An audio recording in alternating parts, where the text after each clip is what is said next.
Hello and welcome to DJ Force 10 in Conversation podcast episode 146. My special guests today are members of BPMD. They are a sort of, I guess, quote unquote supergroup that have formed, and they're releasing a new album called American Made, and it's a covers album. So it's all the sort of, it's covers of sort of classic rock and funk and blues. They've got a couple of tracks out right now you can listen to. They cover Aerosmith, The Toys in the Attic, and Cactus with Evil. So go check those out. Great tracks, but the whole album, it's out on the 12th of June. It's on Napalm Records. It's going to be fantastic. If you want something for sort of barbecue weather and you want something rocking, I highly recommend getting this album, or at least having it on your playlist, rotating. But I get to speak to Bobby Blitz, who is the vocalist, also of Overkill, and Mark Menghi as well. He's one of the guitarists or bassists, I should say, and he is of Metal Allegiance. They're also made up with Mike Portnoy, as you know, drummer extraordinaire, and Phil Demmel, another hell of a guitarist, formerly of Machine Head. But yeah, they kind of make up this super group, and they recorded this album. You'll find out more about it in the interview, but it's a good fun album, basically. I'm just going to recommend that highly right now. As for any other business, we're looking at sort of just saying shout out to everyone from last week. Anyone that sort of saw me put up one about Steve Hackett podcast, I had to temporarily take that down. Apparently there was an embargo on the interview, even though I conducted it a couple of months ago, but I wasn't made aware of it until it went up, so I took it down. So if you did manage to get it before that happened, well done. If not, it will be back, don't worry. It's not completely gone. I just have to wait until that date passes, and then I can release it again. So I will do that. So if there's a gap in your library, that's why. So it's no biggie. But yeah, no, I got a great week of podcasts coming up for you guys as well. I'm really excited. And just like all these interviews I'm getting at the moment, we're going to end things off with a great DJ feature as well on the Friday. Last week's one with Jesse Cage went down really well. And also the Tetrarch one went down really well as well. A lot of people checking them out and really digging their sound. So well done, you guys, for doing that. Really appreciate that. And let me know as well. It's been absolutely fantastic. So yeah, awesome. But yeah, the DJ features are going on really well. Got some great interviews kind of lined up. I just got one last minute one yesterday. Literally just kind of happened kind of on the spur of the moment. And I landed one of my top DJs that I wanted to speak to. So you'll find out about those in future episodes. But if you follow me on social media, you'll know who that is. So, but I want to keep anyone that just sort of keeping their sort of like, you know, their interactions with just this. It's going to be a surprise on that front. But if anyone knows my DJing, they'll know this person's a big deal part of it. So, it was just awesome. Awesome stuff, and I'm loving it. But apart from that, I think we're all good. Weekend's been all right. I hope yours has been good too. Looks like things are kind of going back to a new normal, if that's how you want to describe it. I don't want to throw my sort of opinions all over it, but I'm not sure whether we're ready or not. But, you know, time will tell. And, you know, life does have to go on, unfortunately. Fortunately. But, yeah, I don't know how that's going to be. We're going to find out, you know. I guess that's the sort of nature of the beast at this time and moment. But I'm not going to dwell on that. I'm going to leave you in the capable hands of Bobby and Mike and myself as you enjoy this interview.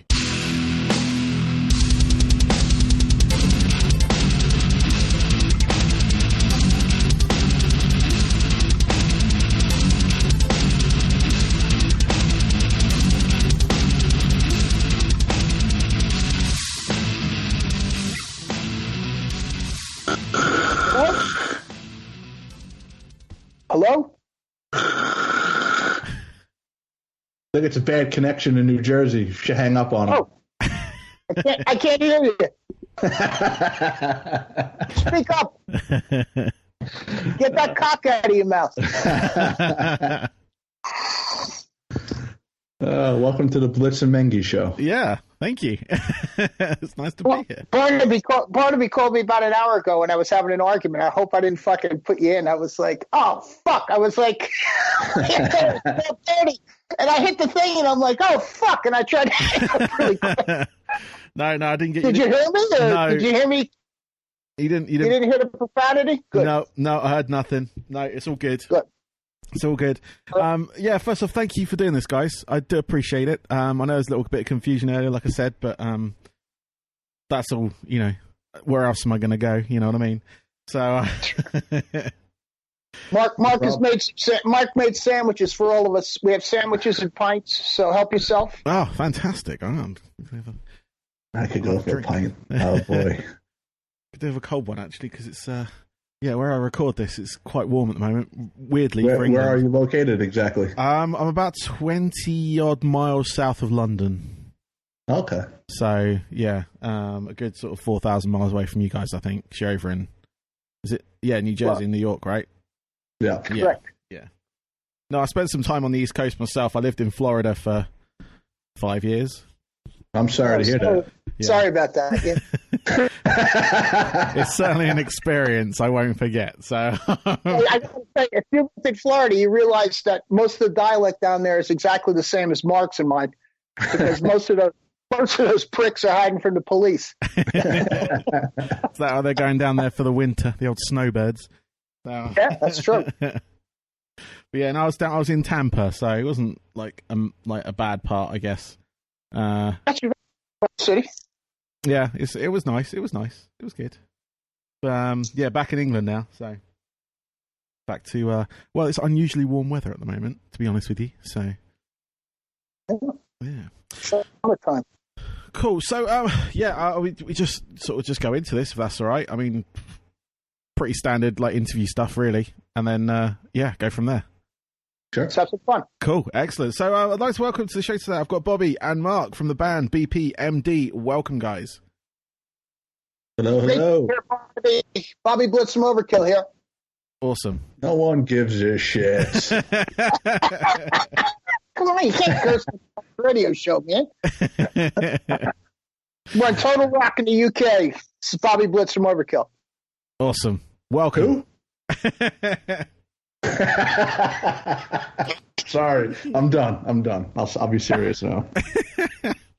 No, it's all good. It's all good. That's about as professional as I go as that little intro. So this is all good. So yeah, we're here to talk about your guys. You got an album coming out in a couple of weeks. So about a month actually. I was recording this. You've made a covers album, which is great. It's called American Made.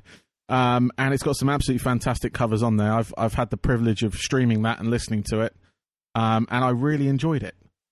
Awesome, appreciate that. One thing I really like about it is the fact that it's not like the go-to songs, if you will. These are obviously songs that you guys love, and you wanted to cover, rather than sort of going for the sort of like big hitters of each of these bands that you did cover. You've kind of taken like real good sort of like kind of deep cuts from a lot of their back catalogue. That's a great observation. Yes. Yeah, and I and that's what I really liked about it. It wasn't like the go-to songs for a lot of these people, and yeah, it's great. But what I want to know is like, how did you guys get together? Because obviously it's a recently sort of like amalgamated project. But what sort of brought you guys together?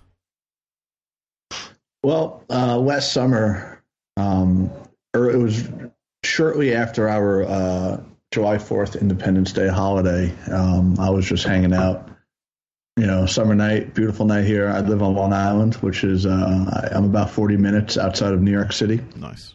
And so very quiet where I am. And I was just hanging out, drinking a beer, fire pits going in my backyard, and Skinner's on the radio. And the song Saturday Night Special came on, and just listened to it, hanging out. And then about, I would say 30 seconds into the song, my younger son goes to me, "Hey, Dad, you guys should play this." Oh. And I looked at him, and I go, "Who?" And, Metal Allegiance. And it was like, nah, sorry, dude, you don't know what the hell you're talking about. And that's the way he talks to his son. No, but as the song's going on, a minute and a half in, I started hearing, at first I asked myself this question: how would I play the song? What would I do to it? And as I'm hearing it, I'm hearing guitar parts. I'm hearing this James Hetfield style, Injustice for All guitar riffing. I'm hearing these drum patterns. I started hearing all these things in my head. I was like, and I heard what you hear now in my head, but a year ago. Okay. And I was like, wow, this is this could be cool. And then coincidentally enough, I was texting with Bobby, busting his chops like we do. And that's a daily occurrence. But, I texted him. I said, hey, man, I'm going to call you. I got to talk to you about something. And it went from, 0 to 100 in literally 5 seconds. I was like, hey, man, what would you think about covering a song like this and other songs like this? I have this idea and, this arrangement. And before I finished, he spat out the band's Mountain and Cactus. And BPMD was born literally within that 5-minute time span. Nice. That's awesome. I mean, I love the Cactus cover. Is it Evil, wasn't it? You covered on that one. It's a cover. That was one of my cuts that I picked. It was a unique formula that came up over the phone that night. And first, Mark called me. I said, "What are you doing calling me?" I said, "Don't embarrass me in front of my friends and family." But the idea was that we would all pick two. That we would formulate a band, and Mike's name came up, Phil Demmel soon thereafter. So these were all first picks for the project. But the ground rules were each of us would pick two. And then we would have, we would democratically vote on the other two. Mm. But the rule was you couldn't sit there and argue the other guy's pick. If you didn't know the song, if it wasn't your cup of tea, you still had to dig in and make it happen. Okay. So I thought that kind of made it cool to have, okay, it's the 70s, it's made in America, and you got to do the two that the other guy picks or the other three guys pick. Mm. So I picked Evil because it was a deep cut, like you had mentioned earlier. I said, for the Cactus heads, for the hard rock underground heads, they know the song for sure. But let's say the majority of the rest of the rockin' world at this particular time in history really doesn't know it, and maybe even hearing it for the same time. Yeah. And this was the only song that we actually broke the rule on because we didn't think about it till later, but this was written in the 50s. And it was reimagined by Cactus in the 70s, then reimagined by BPMD in 2019. Cool. No, I mean it's a great track. I really enjoyed that one, and also the one you've got the video out for as well. Toys in the Attic, the Aerosmith. It's probably one of the track on your album that I knew the most. Was that the sort of theory of going first with the sort of video with that one was something that people may know? No, in my opinion on that track, and I think Bobby would agree. Us in the band, that wasn't even on our top 3 list for a single. Oh, okay. We there was another song that the four of us were like, this is gonna be killer. This would be a great single. This would be the first song, et cetera, et cetera. And then when Napalm came back to us, they really pushed for Toys, and we made them give us their pitch onto why, and it made sense. So we just went with it. Okay. Cool, because I'd like you covered other bands on there like Ted Nugent, Grand Funk Railroad. You've done 2 ZZ Top covers as well. No, just one. Was it just one? Why have I got to remember 2 after that? Sorry, my notes are crap. So you've also got Van Halen on there as well, and Blue Oyster Cult. Is that right? Mm-hmm. Yeah. So what? Obviously, you said your picks were Cactus and what was it? Mountain, that was it. And what were your 2, Mark? Well, Saturday Night Special. That was the catalyst for this. So that designated spot on the record. And my other one was Beer Drinkers and Hellraisers. Okay, cool. That was the ZZ Top one, wasn't it? Yeah. Correct. Yeah, cool. So my notes are right on that one. That's good. Like I said, that was most professional earlier was that, but then my notes get mixed up as I go along, so it's all good. So what are your sort of guys plans for this? Obviously the world's shut down right now for the most part, but obviously if that wasn't happening, would you guys be out on tour with this, or was it just sort of a studio project just for the summer kind of thing? Well, specialty shows for sure. I mean, this is tailor-made for the European festivals, maybe coming on somewhere in the late afternoon and doing a 45-minute or an hour set of, fun in the sun, pound the suds, bang the head a little bit. The idea behind the record was that it was supposed to inject a smile on your face, not be overthought. It was supposed to just trigger that reactionary rock and roll or head banging, fist pumping kind of a feel. So we were when we signed with Napalm, we also gave them the rights to search for shows. We had already booked one in the States, but that actually went by the wayside based on the situation we're in right now in the world.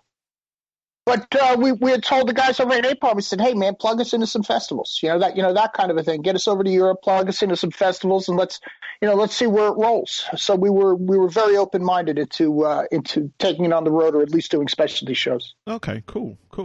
No, so I mean, it's definitely a festival thing. Like like you said that like you wanted the album to have that kind of like fun feeling and that kind of mid-afternoon thing. But like when I've been listening to this album, I've had it like streaming on pretty much continuously for the past couple of days because like the weather's been good and I've been working out in my studio, and it's a really fun album. There it is. That's what we've been saying, man. This is a good open up the windows, crank some tunes, drink a beer, work out, exercise, mow the lawn in the backyard, light one up record. No, that's exactly. I mean, that's exactly the feeling I get from it. Was it fun to make? Obviously, you got to sort of pick your own songs to a certain degree, but like, was it the overall? Because it sounds like it was a fun. Like, you can generally tell from the way.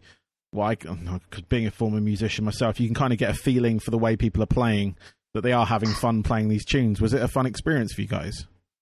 I have an answer for that. I'm the oldest and wisest in the band, so this is actually the era. This is actually the era I grew up in. So for me, this was a no-brainer when we were having that conversation last July, and because it was about transporting myself to my youth. I mean, knowing songs that I sung in the shower or on my bicycle while I was going to a buddy's house, singing these songs. So.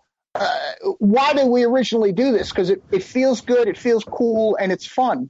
So it was for me to just transport myself back to puberty and be able to, rock out the same songs this many years later. It was a pleasure. It reminded me of why I did what I did for the last 40 years, and that's that it was just fucking cool. That's why. So it was a hell of a lot of fun to make for me. Awesome. Yeah, no, we had a blast. The four of us got together at Mike Portnoy's home studio in Pennsylvania, and we were there for one day, and we hit it off. And ironically enough, we hit the record button that day, where Portnoy recorded all 10 songs, drum tracks, in one day, and he did it live. He did it to Phil and I jamming. So it has that live feel, the record, because of that. Yeah. And then we took that approach. Our separate ways, and at least for me, recording my bass, I went into that mentality of, these dudes back in the 70s, man, they had their shit together as musicians. There was no undo, Command Z on a keyboard, copy and paste. That didn't happen. You go in and you get your shit together and you play the song, and that was my mindset going into this record. And if I wasn't doing it in one take, or it was a poor take, or I just wasn't feeling it, it's delete, do it over again. See what else you got. So and that's what I did going into it. There was a few songs that if there was like one bad note, I would punch it, but it rarely happened. And it was more so I want to do this in one take, like those guys, like Tim Bogert from Cactus. He went in there, one take, boom, done. Next. So I tried to have that approach, and I limited myself in recording to one, maybe two songs a day.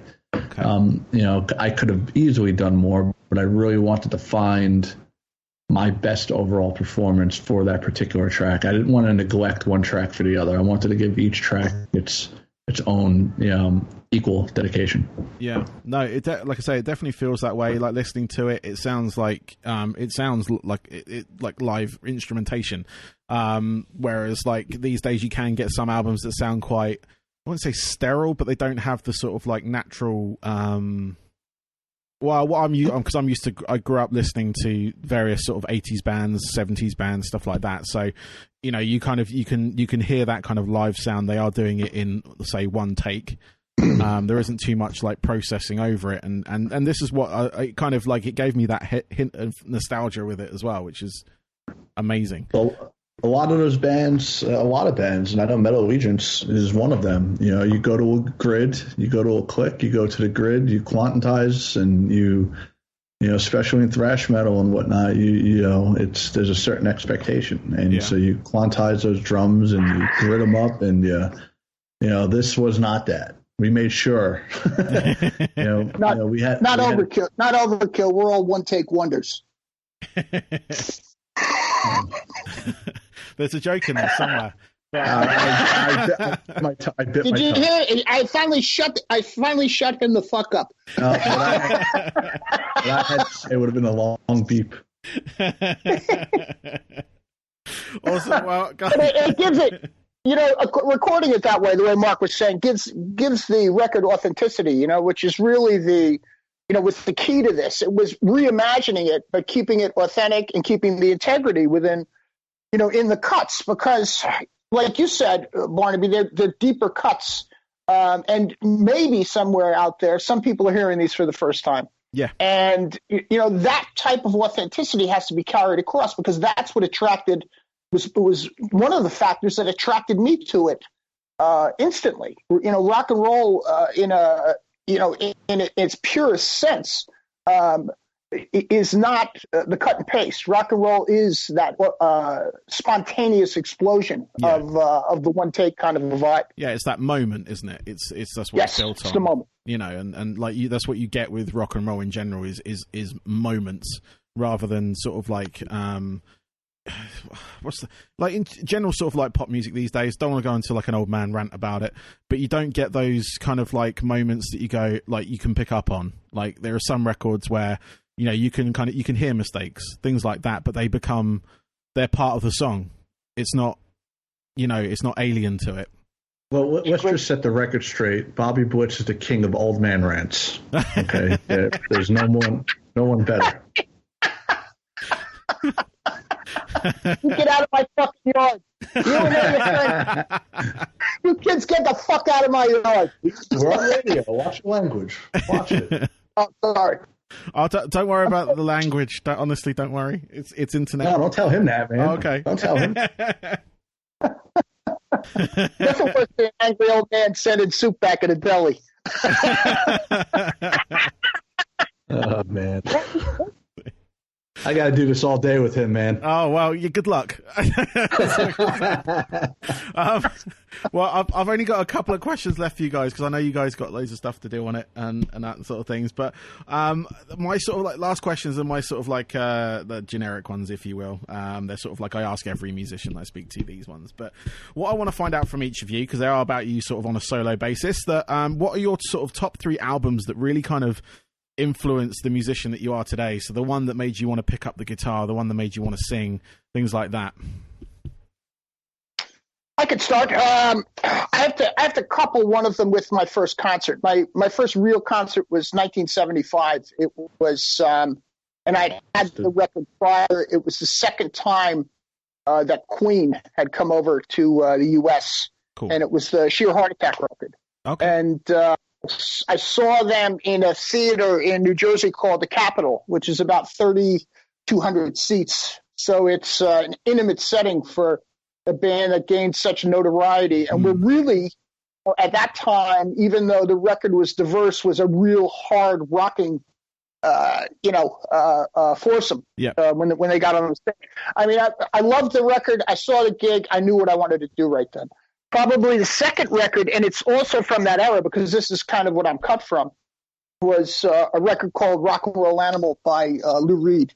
Nice. And I think it's primarily because, he stepped out of that whole Velvet Underground kind of, weird punkness into this, almost in many cases, this metallic expression with these guitar players, Hunter and Wagner, that just did unbelievable guitar work. It's almost a precursor to what you hear, later on with the harmonies of Maiden or even sooner than that, a Thin Lizzy approach to things. And I loved that record.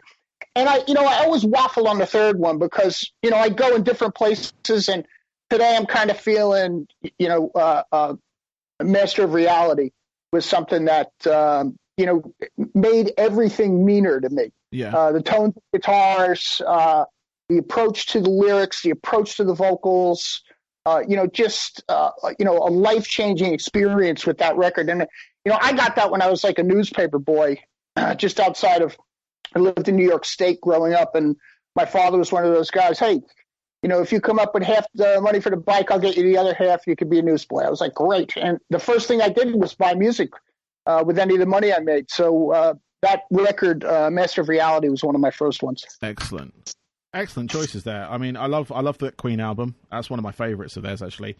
And Master of Reality, I mean, you grew up in the sort of country of Sabbath and whatnot. And it's great. And Lou Reed, that one I haven't heard in a long time. So that's a great record. I'm gonna go back and listen to that because that's why I asked this question, is so I can discover albums that I haven't heard yet. That one I've put a little asterisk next to it to go check that out after this. So cool. Thank you, Bobby, for that. What about you, Mark? Pretty easy for me. Iron Maiden, Killers, Metallica, Master of Puppets, Black Sabbath, Master of Reality. Wow. Steve Harris, Cliff Burton, Geezer Butler. Bang, bang, bang. All fantastic bass players. I'm a bassist myself as well. So it's that, like, especially in the sort of Cliff Burton style. Sort of like when I started playing bass back in many years ago. I bought myself like a muff distortion pedal, like one from the States, like, so it was all like valvey and everything, so I could actually get his tone. Steve Harris, master of the old 3-finger galloping bass playing, if you will. But no, those are fantastic albums. I love all those ones. It's all good. And finally, guys. I mean, I no, go on. No, go ahead. Oh no, I was just going to say, finally, I was just going to sort of ask you what your sort of hobbies are away from music. So when you're not writing, performing in your various bands and stuff like that, what do you guys kind of do to kind of unwind or like get away from it if you need to? You got to tell him to take his hand out of his pants before he answers his question.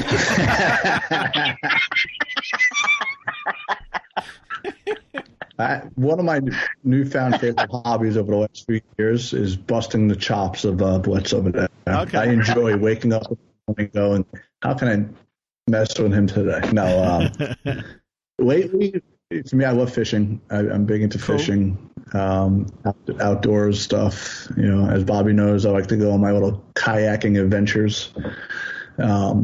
Just hanging out, football. I'm a huge American football fan and advocate, and I partake in a lot of that here in the States. Cool. So, who's your team? I mean, it's basically New York Football Giants. Giants. Okay, cool. No, I lived, like I said, I lived in Tampa, and I lived right next to, well, not saying right next to, it was about a mile and a half away from Raymond James. So I got to partake in a couple of games there, which was kind of cool. It was a great experience. Team's not amazing, but they had a good run. No, don't they have a ring? They do. They do. When they had Warren Sapp, right? When they had Warren Sapp, I think they had a ring. Yeah. I'm sure John Gruden was the head coach. Warren Sapp. Right. Yeah. So it was. Yeah, and I'm also a dad, so I'm right now practicing the fine arts of homeschool teaching. Yeah. So man, just right now it's very domesticated life. Yep. Cool. What about you, Bobby? What are your sort of hobbies? Well, I still like girls a lot. Okay. I don't know if I call that a hobby, but I mean, I realize how much. Unfortunately, they don't like you, man. I realized how much I liked them in a pandemic when I'm sitting here by myself.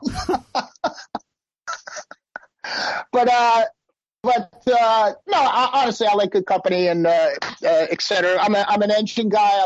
I've always liked Harley Davidsons and American muscle cars. I got an old Harley, one of the first Evos I have outside. I have an old 67 Chevelle, 74 Corvette.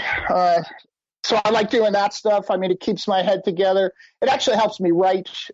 Usually when I'm working on the bike, I am listening to kind of 70s rock and roll, whether it be, ZZ Top or whether it be the Rolling Stones. I like playing that kind of stuff in my stereo outside. a big hockey fan, and I also like to cook. And Mr. Menghi's actually given me has been giving me lessons during the shutdown here in the East Coast. Nice. Any particular dishes that you're? Yeah, I'm big into. I'm big into cooking. Yeah. Yeah. I mean, any day it's different. Italian, Mexican. Right now it's grill season, so I'm barbecuing literally everything and anything right now. He was helping me with this marinara sauce like 2 weeks ago. And it smelled like two garlic boys wrestling in my kitchen. Okay, great. Cool, absolutely wonderful, guys. Thank you very much for your time. I'm gonna sort of say goodbye here because I know you guys have got stuff lined up and everything. So, yeah, thank you very much. I really appreciate this. All right, man. And yeah, good luck with the album and everything. And yeah, hopefully once this shitstorm blows over, you guys can make it over here for a festival or two. And that'd be great, man. Yeah. Cool. Thank you very much, guys. Have a good rest of your day. See you, man. Thanks, man.